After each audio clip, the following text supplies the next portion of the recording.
Hello everyone, how are you doing? This is MD Tech here for another quick tutorial. In today's tutorial, I'm going to show you guys how to resolve if you're coming across an issue on your Windows 10 or Windows 11 computer where you're unable or cannot access a network drive. So this should hopefully be a pretty straightforward process here, guys. And without further ado, let's go ahead and jump right into it. So all you have to do is open up the search menu and search for File Explorer. Best match, should come back with File Explorer. Go ahead and open that up.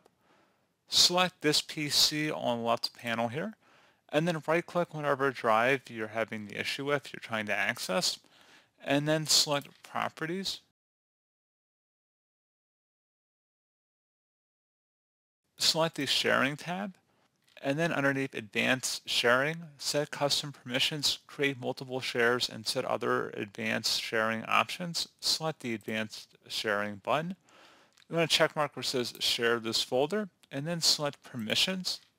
Check mark where it says full control for allow, and then you can add a user by selecting the add option, and you can add the user from different locations or networks, and then you would select OK.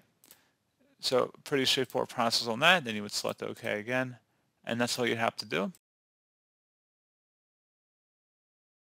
So pretty straightforward process, guys. Do hope I was able to help you out, and I do look forward to catching you all in the next tutorial. Goodbye.